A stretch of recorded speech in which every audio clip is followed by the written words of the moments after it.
Welcome back to our series of 4 short films for anybody who's been asked to play the organ or the piano for a church service. And once again, we're talking about easy, straightforward things that you can do to make the most of your present abilities and make the most of the technique you already have in order to make the experience as little nerve-wracking and as successful and as effective as possible. Today we're talking about the verses of hymns. We talked in our first episode about the playover, about introducing the hymns, and there we said that if you get that right, if you get the rhythm correct and lead successfully into the first verse, then everything else will look after itself. And so today we're talking about how to make things look after itself as well as possible. But before we get on to that main topic, I just want to say one thing, and that is about being prepared. I don't want to sound like a fussy school teacher. Now, come on, children, be prepared for your test. This is about making life as easy as possible for ourselves. And I'll start the day, I think, with a terrible confession. I've been playing for services just about every Sunday for 55 years.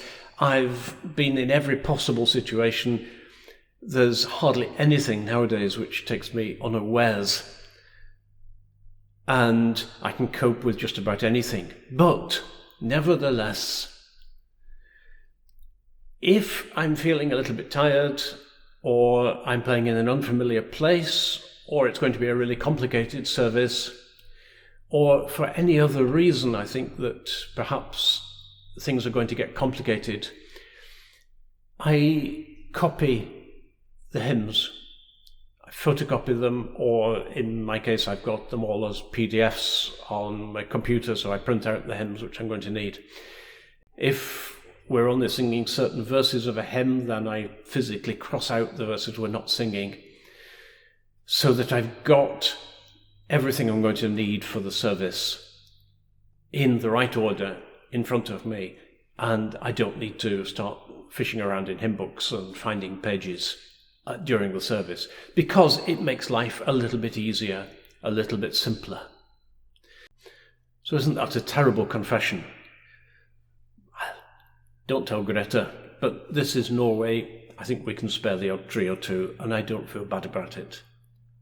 But however we choose to deal with it, it's important to have everything found and in the right order before we start the service.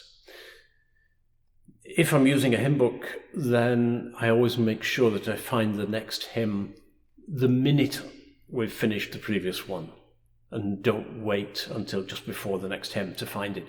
Silly things like that, which just make life easier, lowers the stress level, keeps things in order and calm and prepared for. And actually, that business of being prepared is relevant for what we're talking about in terms of the verses. You know, it's very tempting to practice the hymns themselves, but we don't often think to practice the transition from the playover into the hymn. But that, as we said before, is the most important thing. And it's really useful to practice what we're actually going to be doing. So practice bringing people in, practice that whole business of counting into the beginning of the verse and beyond through the verse itself. So onto the verses as such. I'm sure that we all had that experience the first time we played for a congregation, that we suddenly heard that the congregation is behind us.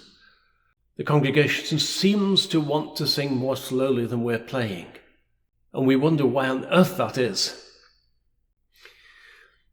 But there's a very simple explanation for it, as I'm sure that you've thought for yourself, which is that you, the organist or the pianist, you press a note, and that note has to be produced by the instrument, and then the sound takes a fraction of a second, perhaps longer if it's a big church and you've got an organ up on a gallery somewhere, to reach the congregation. The congregation has to actually hear it, react to it. You know from driving a car that there is a reaction time to react to hearing it, and then to sing their note, and for the sound of them singing to get back to you, the performer or the accompanist, and you then have to react to that and hear it.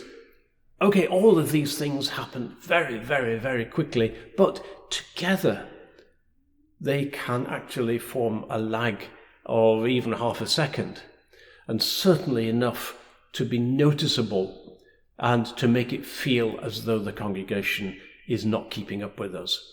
And the temptation then is to slow down to accommodate what you think the congregation wants, and obviously then the thing just gets slower and slower and slower and grinds to a halt. So it's absolutely essential to set the tempo. I'm not suggesting that the organist or the pianist should be a dictator and say, you will have it at this tempo because that's what I want to do. It's a question of understanding the congregation, understanding the rate at which they usually sing a hymn, the rate at which the hymn is going to function the best, and then setting that tempo and just holding it, even if the congregation seems to be dragging behind us. They're not. So again, we're going back to that comparison with the conductor. You are the conductor and you are moderating the beat. You are indicating to the congregation the beat at which everybody is going to be singing. While we're talking about the beat is more important than the notes. So at the risk of being completely absurd, just compare these two and say which you would prefer to sing to.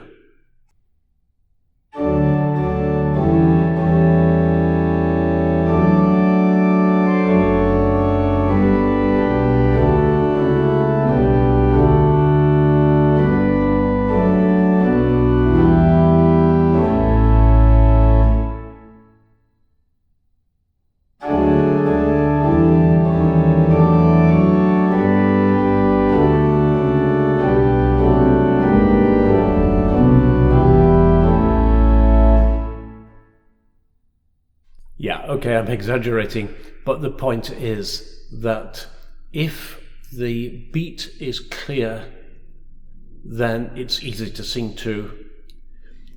If all the notes are correct, but the beat is unclear, then you can't sing to it. The beat is always more important than the notes themselves. We talked in the first episode about the importance of that transition between the playover and the verse, of keeping the beat going, and exactly the same thing holds true between the verses. Once again, you are the conductor and you are beating the congregation in to the next verse by keeping the beat going exactly.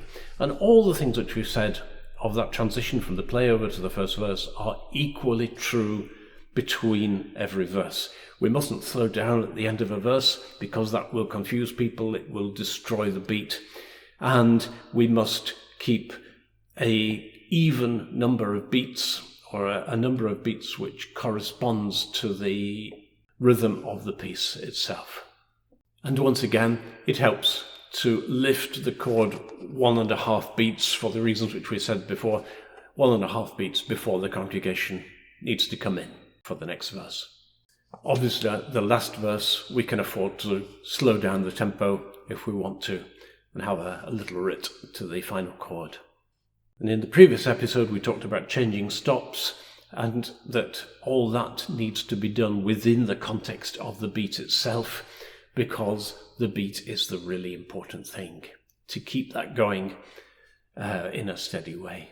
Obviously, there are different styles of hymns, and we're going to play them in different ways. So we're not going to play a 16th century hymn tune in the same way as we would play a Graham Kendrick song or what have you. But there is one thing which they all have in common, and that is that the notes which are printed in a hymn book are not always going to be the most effective notes to play. And to see the reason for that, let's just try an example.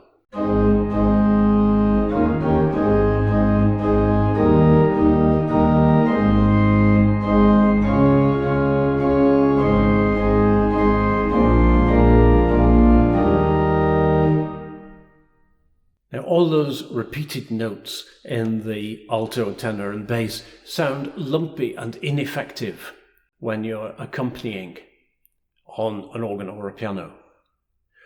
What are they doing there? Well, the reason that they're there is that the hymn book is laid out for a 4-part choir, and so there has to be a note for each voice, for each syllable of the text.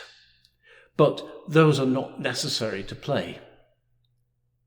Let's try again.